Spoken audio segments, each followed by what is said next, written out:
Move to Roundtable 3. And may I announce the theme of Roundtable 3? Empowering Seniors Wellbeing with Various Models of Structured Care. Ladies and gentlemen, to dwell deeper into these requirements that we need for our elder care and different delivery formats for senior care and senior living, this session shall focus on identifying the relevance of these other healthcare models for senior care in India, identify the top unmet needs in India today and the associated investment opportunities. Ladies and gentlemen, kindly put your hands together as I welcome the moderator and the esteemed panelist of the session. May I request Chairman Elect ASLI and MD and CEO Antara Senior Living, Mr. Rajit Mehta, to kindly join us onto the stage. I also request all our distinguished speakers to kindly join us into the stage. May I request Dr. Karthik Narayan, Managing Director, Athulya Senior Care, to kindly join us onto the stage. I also request Mr. Chaitanya Sarawate, President and CEO, India and South Asia, GE Healthcare Managing Director, Wipro GE, to kindly join us onto the stage. Also requesting Ms. Mrinalini Mirchandani, Senior Partner, McKinsey and Company, to join us onto the stage. We also invite on stage founding member Vayah Vikas, Dr. Alexander Thomas, to kindly join us onto the stage. Before I request the moderator of the session to take over, may I say a few words about Mr. Rajit Mehta. Mr. Mehta is the Managing Director and Chief Executive Officer of the Antara Senior Living Limited and a subsidiary of Max India Limited that develops integrated care ecosystems for seniors. He is also the Managing Director of Max India Limited. With a career spanning 3 decades, Rajit has been a founder member of Maxwell Life Insurance and one of the architects of Max Healthcare Growth, and now the leader for Antara Senior Care, and all 3 diverse roles, which are part of the businesses which impact life. Rajat comes from a very humble background and has imbibed strong values from his parents, who are decorated teachers. With those words, may I request you, sir, to kindly take over. The volume, please. Yeah, thank you. So what an interesting morning we have had. Different perspectives, different insights on size of market. As somebody said, India, the demand is never a problem. It's such a big ocean of opportunity. But the ability to architect and craft out business models which succeed is the real challenge in India. So it's not about, assessing, the demand. We talked about building blocks. We also talked about social acceptance being a catalyst to this sector. I was so glad to hear that comment from investors. We have a very different topic now, which is really talking about different ways of trying to address needs of seniors, and what an illustrious panel. What can I say about the panel? Mrinalini, the senior partner with McKinsey. She leads the private equity and principal investors practice. She's been my go-to person for all strategic issues in the last few years. She's looked at senior care in India and abroad, looked at the trends. So we will, talk to her about those perspectives. You've heard a lot about Dr. Alex Thomas, who's been our mentor in healthcare, a very distinguished leader. I remember for the advocacy they did in healthcare, specifically on making sure that violence against doctors was a non-bailable offense. That's what I remember from what you did, Alex. So thank you for being part of this. Chaitanya, who's over 2 decades of leadership in marketing, strategy, and product management, is currently the president and CEO of India and South Asia for GE, and the MD for India for the joint venture, with Wipro. He's also played the role as Chief Marketing and Strategy Officer in ASEAN region, Korea, Australia, and New Zealand. And he's an MS in Pharmacy from University of Illinois and an MBA from Stern School of Business, NYU. Dr. Karthik Narayan, who's been a co-traveler in this journey, of course, focusing on a specific niche. He's the MD and founder of Athulya Assisted Living, also member of the National Human Rights Commission, of India. A physician with more than 15 years of clinical and administration experience, in fact, specific training in geriatrics as well. Been well awarded by Business World and Time Service. So thank you very much for all of you for being here. I think when I looked at this topic, 2 words caught my attention. The words empowering and well-being. Because empowering, once the clock turns 60, something seems to happen. And seniors feel they're not relevant anymore. Nobody asked them for a few things. I've already started to feel the pressure with 2 grown-up sons who think they know more than me. So really, what does empowering mean? It really means how do you make sure they're able to live life on their own terms? So what can we do to help them still be the decision maker? And well-being, goes far beyond just physical well-being, and COVID has taught us that. It's about mental, spiritual, social, emotional, everything put together. And the spectrum is so large, the Venn diagram between healthcare, insurance, real estate, hospitality. And that's what, lends itself to saying that different niches people can play in the spectrum. So let's talk about some of these niches. I'll just set the context and then, do my, opening questions to people and request you to address the audience and also answer the question as we go along. A lot of data has been thrown at us since the morning about the how large the market is. But really, the seniors is not a homogeneous cohort. I mean, what somebody needs at 85, 90 is not what somebody needs at 65. So you can classify them various ways based on age, medical needs, social status, economic status. The fact is they require different things. And the needs are constantly evolving, particularly after COVID. We do an interesting study called State of Senior Survey, through Max India, and we discovered that after COVID, there's a large proportion of seniors staying alone, which took us by surprise. Because we thought the joint family system, at least beyond the top 10 cities, still exists in India. That seems to be, a question mark right now. They're spending a lot on their wellness, by the way, outside the hospital. So the estimate we did along with McKinsey was it's already a 40,000 wellness market, crore market in India, in the top 30 cities. It's a large market, right? They're spending a lot on leisure travel and on pilgrimages. And after COVID, they've got very savvy with WhatsApp and YouTube. So you can't say that they are, not familiar with technology. They actually are. Some of them like to now live in like-minded communities in a safe and secure environment. Some people want more immersive interventions because they need help with their daily, habits that they want, assisted living. Some want the same services at home. Some looking for some medical support. Some looking for some support on financial services. So the needs are quite diverse and quite large. Just to share a few numbers, 65% of the seniors we surveyed wanted leisure travel. 44% wanted to entertain family and friends, and 30% believed in eating out, and two-thirds of the seniors we surveyed, a sample of 3,000 people, wanted to work till 70, 75. Some because of economic compulsions, and Neeraj is saying yeah, because that's the model he's punting on, and some because they wanted to be active, right? But they really wanted to work much beyond the age of retirement. One more perspective, and that's to do with caregivers. We didn't talk about it. So all of us have heard this cliche that it takes a village to raise a child. But if you estimate the number of caregivers, it takes about 1.5 caregivers per senior to really take care of a senior. And I speak out of experience since I'm a caregiver to my parents as well. So imagine, 13 crores of seniors today growing to 30 crores. Where are these 40, 50 crore of caregivers going to come from? Right? That's a problem we have to solve. So many unsolved pain points in the senior care sector is just very nascent, just beginning to flourish right now. So my first question really to you, Mrinalini, taking off from this, that you have looked at this sector in the last 4 to 5 years, and you've also studied international models.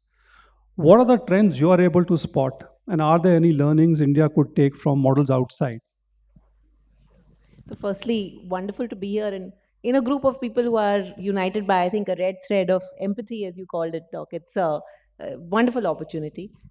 I think, Rajat, to answer your question, McKinsey Health Institute did a big piece of research on healthy aging a couple of years ago. And if I were to summarize the one big sentiment that emerged from it, it was that for a long time, the investments, thinking, and narrative in this space has been about longevity, adding years to life, but it's time now to shift the narrative completely to adding life to years, because the reality that we live longer is now a given, right? I think, as the BBC put it, there are now more grandparents than grandchildren in the world. But there's another scary data point, which is if you look at the split of life lived in good health conditions versus mediocre to bad, that split hasn't changed in percentage terms. So I think the mega theme which is driving investments and policy changes is adding life to years. If I take that one level deeper before coming to your question on business models, we are seeing 4 or 5 trends play out. Therefore, I think first is recognition that health is not just physical. All of you have alluded to it. I think the irony is we can't even measure physical health well, right? We talk about disease prevalence, but we don't measure mobility, we don't measure pain. There's even physical is not well measured. You come to social, you come to mental, you come to even spiritual health. There's a big gap. But I think one is we're seeing business models emerge that think about holistic health, not just physical health. The second trend I'd point out is empowerment. What is working is where people are not mandated. I think over a particular age, being told what to do doesn't work. So, allowing people, giving them the flexibility and the choice is where magic is starting to happen. And in that spirit, a lot in preventive wellness, etc., versus chronic conditions. The third is the reality on affordability. I mean, this is a segment often where even if they have the money, they are hesitant to spend because you don't know what your needs may be. And even if you have caregivers, the reality is people spend on their children more than they spend on their parents and grandparents. So solutions need to be affordable. I think the last trend underlying new business models is very much around technology. So we never use tech with this sector, but anything that has scaled has tech. And it's not just private sector, even the public sector in markets which are government funded are struggling with challenges on nursing and others, and remote solutions are helping. But tech is a big theme driving business models that look like they can scale. uh, Finally, I think before I pause and let other panelists share their views, there has been no real scale success we've seen of business models for senior care beyond, I would say, the living space, residences, living, assisted living, communities. I think this has been an established space. But for the rest, there is actually a huge flood of investments now happening in different spaces. I'll call out three or four. One is the whole area of companionship and assistance. So you actually have unicorns, which now match seniors to people who can spend a couple of hours with them, either playing chess or helping with household things. Equally, so not just home health, but just assistance.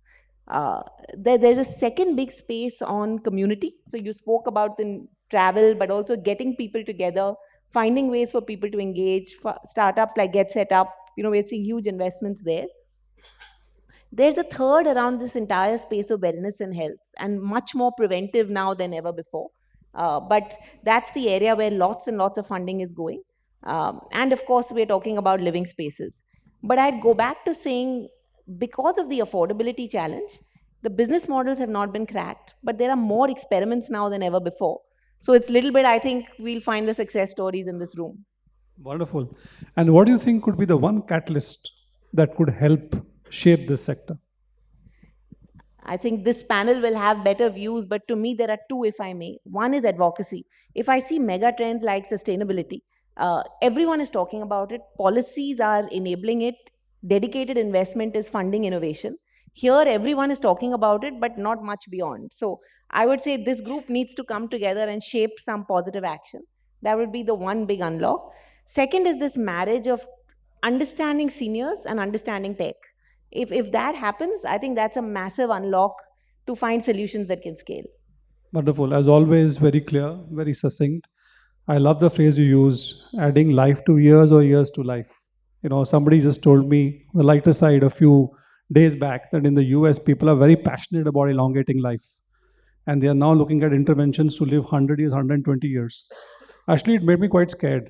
Now, imagine a scenario where the father is 120 and a child is 80. I don't know who's supporting whom. It's a very scary environment. So I hope that happened to us in India. But that's on the lighter side. Thank you.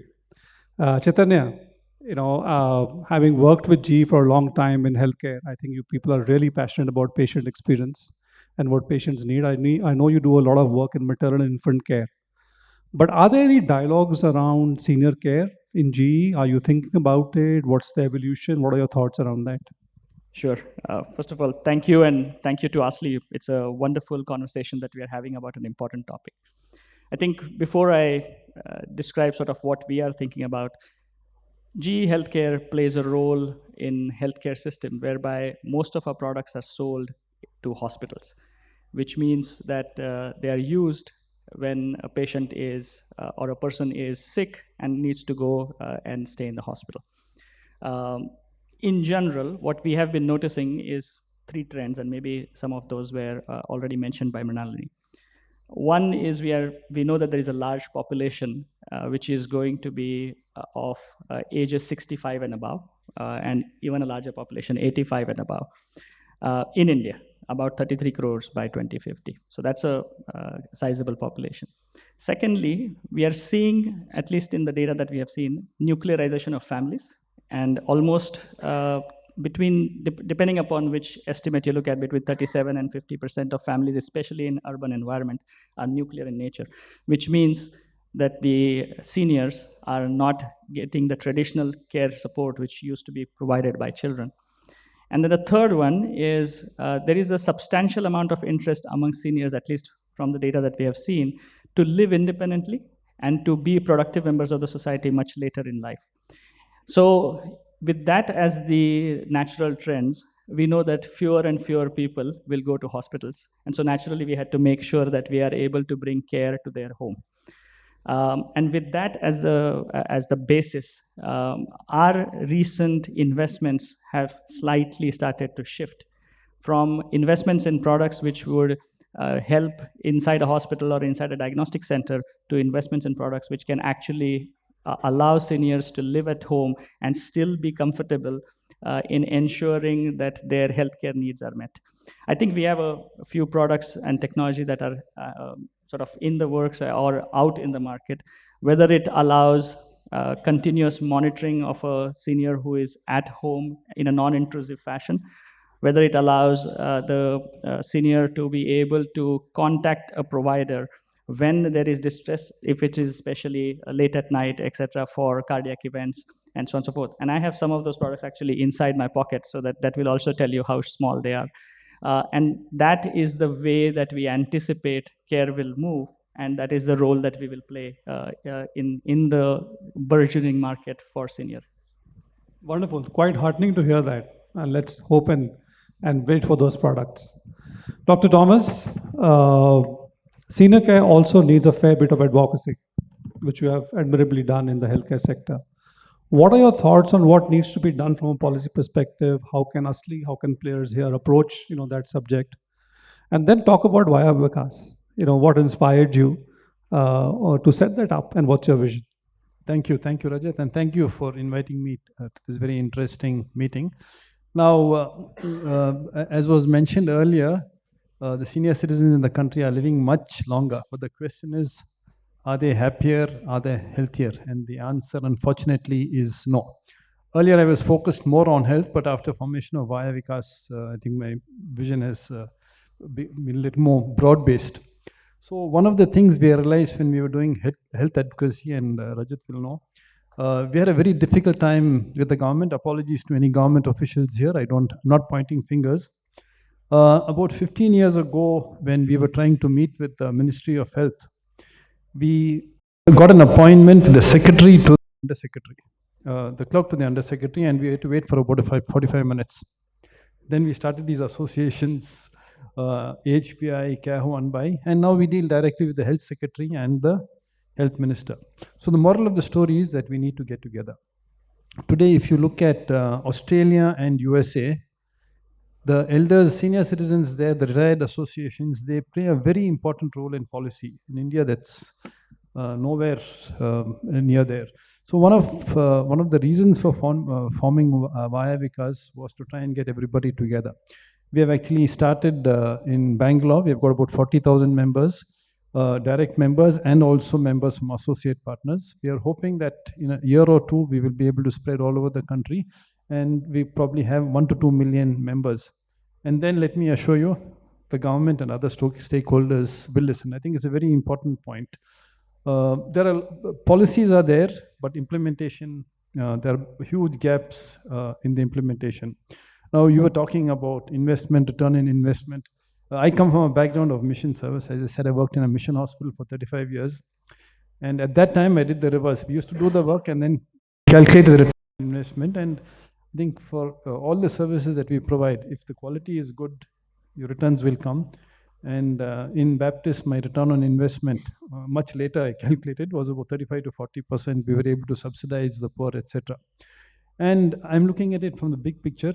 I think here we are talking about people with quality, people who can afford it, but there are also a large segment of people who cannot afford. And whatever we do with the policy, with other stakeholders, we need to keep them also in mind. So the reason, as I said, no, in 2012, Dr. Arun Maira had asked me to work with the Planning Commission to come up with a document called Aspirations for the Elderly. And again, we had got all the stakeholders in the country together, came out with a document. And that made me realize that India is a country, if you do not address the problem of senior adults, we're going to be in trouble. And there's lots to be done, and I'm glad that today, I'm glad that Mansoor and his colleagues have taken on this, and I can see that there's so much energy, so much need. Everybody has realized the need, and I think connecting with empathetic need, that is very, very important. So for a few years, we were sporadically doing this and that, but after Vayah Vikas was formed, we have some, as I mentioned, we have some very eminent people. We have a secretariat of 8 people in Bangalore. We have Navneet in Delhi. And we look at different aspects. We look at legal, we look at financial, we look at society, societal engagement, we look at health. But also, we also look, we are not, it's very important to realize that there are many other equally competent organizations. Many of them are sitting here, and we should not reinvent the wheel. So one of our areas of focus is to collaborate with everyone and together present a face to the government and to other stakeholders and ensure that seniors in our country get something that which is fulfilling, that they're happy, and that they have a good environment. Thank you. Thank you. I think I'm particularly impressed by when you talk about from burden to being productive, right, about seniors, which is a very important psychological element that we need to take care of. Dr. Karthik, you operate in a very specific niche, which you have chosen, right? Very acceptable outside India, but I'm sure we'll get there. So what has been your experience in acceptability? Are there any cultural nuances? And how are you seeing the elder care market evolve from your perspective? Firstly, thank you, Rajit. Thank you, ASLI, for having me here. It's good to be here representing similar operators and give their views as a shared view. Just to step back, if you deep dive into the senior citizen population as a whole, if you look very specifically into the 80 plus population, while we know from 10% is moving into 20%, but specifically the 80 plus population where the dependency ratio is significantly higher, that's growing at a 700% by 2050. So while the independent living market is very mature, there are significant operators out there. Models such as where time, and I think the time has come, not just from a market readiness, also from a cultural side. I think gone are the days of stigma. I think that we are at that point now. I think that story is becoming old. If you talk to individual families, they are ready to take those bold decisions. And gone are the days where parents saved everything and gave it to their children. So now they're ready to put money aside for their own health and well-being. And advancements in medical science, dementia was so underdiagnosed earlier. Now it's well diagnosed at a primary healthcare level. There are geriatricians coming out. So awareness definitely has come a long way, and that's something we started to build on. In terms of models, I think we can look at how the hospital network or a hospital business or healthcare business has evolved. We can take a good example, how the ecosystem is built, where clinics, hospitals, the whole ecosystem is built and well matured. Likewise, I think we are at a very similar junction here, where independent living market came in. Now it's going to move into dependent facilities like assisted dementia care facilities, palliative care facilities, transition care facilities. I think that's the moment I'm able to see where within industry folks, we're able to see that ecosystem build where we are able to refer and they kind of like graduate from one facility to the other. And we're able to also have a meaningful decision on thinking what is right for an elderly. I think that's happening now. Earlier, if I have to say 5 years back, we had to deal with it. Now the network is being built as we speak. So that's something very interesting I'm seeing as we talk about this. And do you find that in the South there's more acceptability of this concept vis-a-vis other parts of India? I think, yeah, the data shows it very clearly. And I was telling on a fun side that ASLI should move their headquarters to Bangalore or Chennai, but But I think it goes back to the migration population. If you really deep dive into the migration population, especially children who moved out for post graduation or better job opportunities, I think the South took, I would say, definitely lead, and that's one side. The other is the strong healthcare infrastructure which came in, the academic institutions, corporate healthcare, all that laid the foundation for the comfort, reassurance, security an elderly was looking for. And culturally also, it is a, not that the North is not welcoming, but I feel definitely from your interactions you would have seen. I think hospitality by culture does exist in the South. I think that's something that we're all building on, and now it's spreading. That effect is spreading, and it's happening across. Got it. Thank you. Mrinalini, you talked about the second unlock of tech, right? Say more about that. I think it's, I mean, you started by saying, Rajat, through COVID, older consumers have now become more comfortable using technology. Channels like WhatsApp, YouTube are now very accepted channels to engage. So one is, I feel like we massively underestimate how consumers engage, and there is a very real point through this panel on elderly is not one group, right? I mean, 85 plus dependent versus 65 versus newly retired, these are very different cohorts, but within this cohort there's a big young old, and people who are comfortable using technology, but technology needs to be tailored to their needs. I mean, just learnings on the kinds of chats they engage in, the font size, there's a lot of learning on the nuances of how to make tech more palatable. I think the other side of the equation is for any solution to scale and to have private sector models that work. The tech solutions that have worked for other types of consumers can be borrowed here, right? I think the morning panel spoke about in even the living facilities. Is there a standard way of doing things that can be replicated? What Neeraj is trying to do at Wisdom Circle again is saying, can you do this at scale by matching people? When we look at solutions like Papa Pal, Honor, and others, tech has been the very big backbone there. So I think both using tech to engage, not having the mindset that this large cohort will not use tech to engage, but also crafting a solution which is tech enabled to scale is going to be critical from a private sector standpoint. Got it. So about engagement, scalability, and replicability, and also efficiency, all built in together. And it amazes me that if you talk to digital marketing specialists in the country, they understand how women buy for their kids. They understand how a working age professional operates, but they don't really understand how somebody who has more time, so the standard cash rich time poor does not apply. They have the time, they have the willingness to engage. How do you engage them through tech? So I think it's a design thinking gap that once cracked has huge applicability. Right.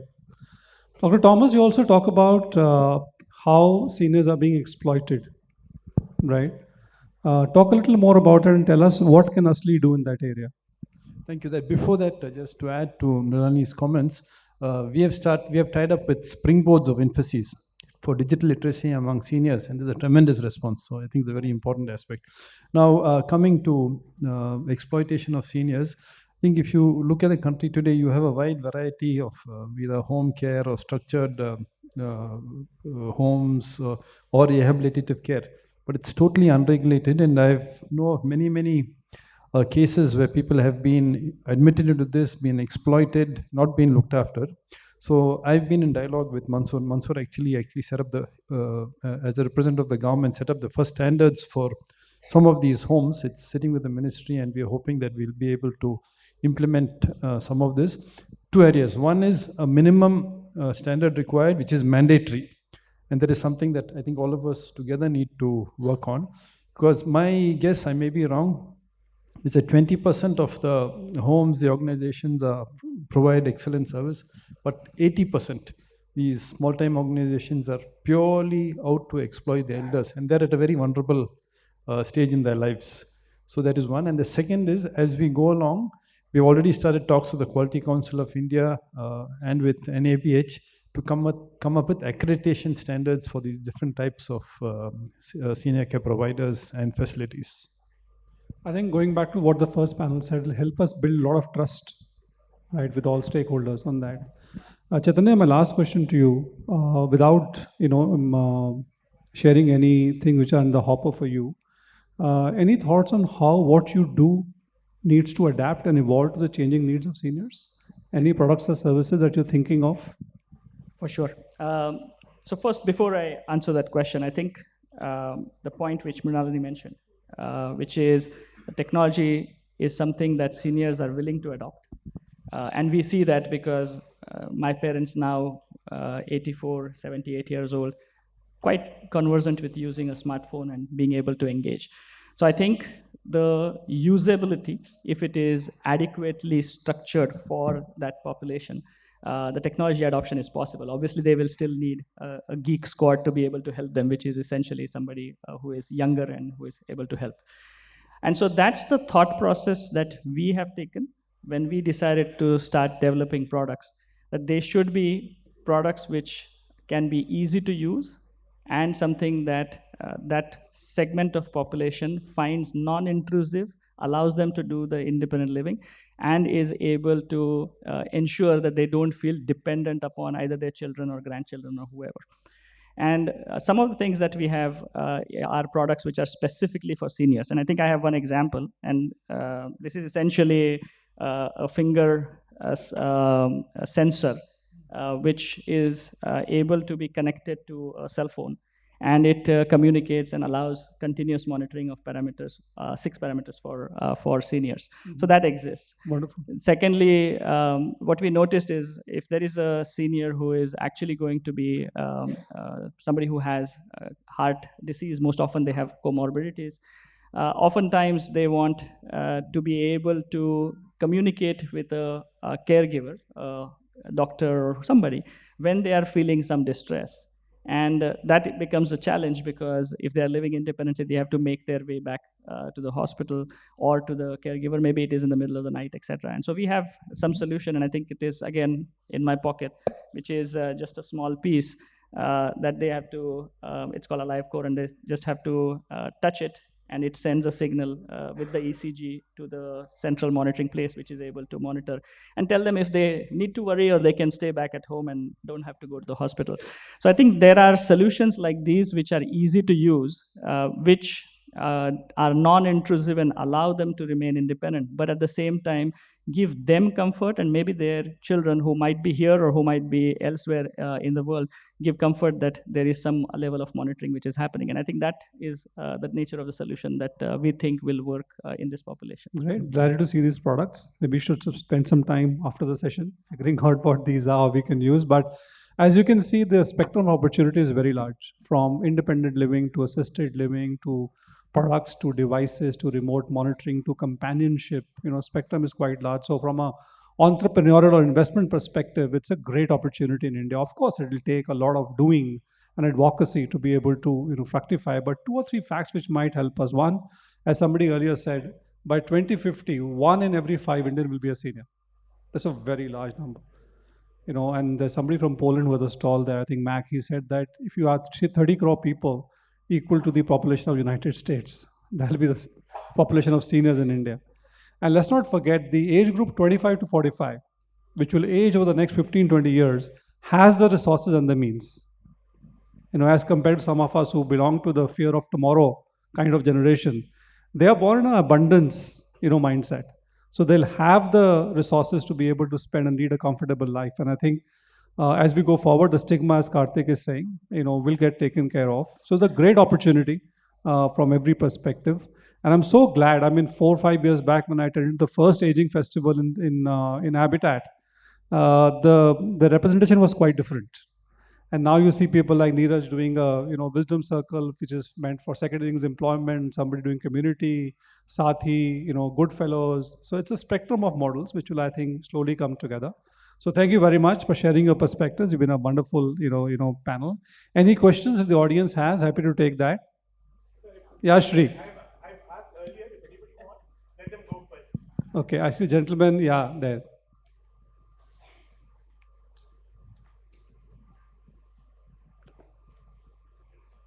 Hi, thank you, esteemed panel, for a wonderful discussion.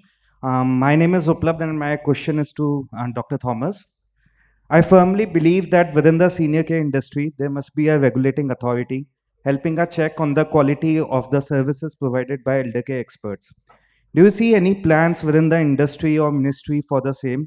And when can we expect something like this to avoid exploitation of senior due to malpractices? Sometimes the government moves slowly, sometimes it moves fast. So actually, we have with regard to the quality of services, and especially with what I spoke about, we've already initiated the discussion about mandatory minimum standards and about accreditation. It'll difficult to tell the time, because it's if it was between Mansoor and myself, we could probably say we can do it in 3 months. But since there are others involved, we'll try and push it as hard as we can, because it is important. Because and with regard to health, looking at the quality of health to seniors especially, we already have the Clinical Establishment Act, we have NABH. There are certain safeguards, more could also be added.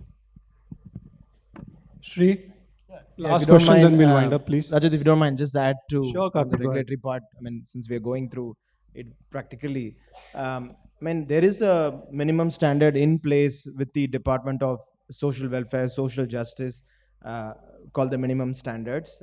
Just the reinforcement and the awareness of it is limited, but some of the states do have that in place. It's fairly decent at a fundamental level. But at a larger level, there are quality standards, as Dr. Alex mentioned. There is private firms like Joint Commission does have accreditation standard for long-term care and for home care. And when you're going very specific to India, looks like there is a draft coming out from the NABH as well for care homes. So we're looking forward to see that. Yeah, I think the time has come and it's happening as we speak. Thank you. Thank you, Steve, for letting the question go in the interest of time. So thank you very much. I know some of you have flown from outside Delhi to attend this session, so really appreciate my gratitude. Thank you very much. Thank you. Thank you so much for that wonderful session, and thank you, moderator of the session, for wonderfully conducting and concluding right on time. Ladies and gentlemen, we'll acknowledge the presence of all our speakers and the time that they've spent with us. I would request the moderator of the session to kindly present the mementos to our speakers of the session. Please put your hands together as we acknowledge and thank Dr. Karthik Narayan. Thank you so much, Dr. Karthik Narayan, for sharing your thoughts with us.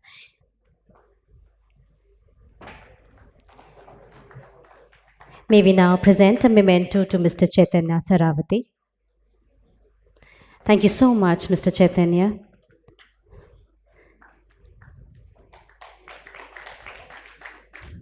May we also thank Ms. Mrinalini Mirchandani. Thank you so much, ma'am.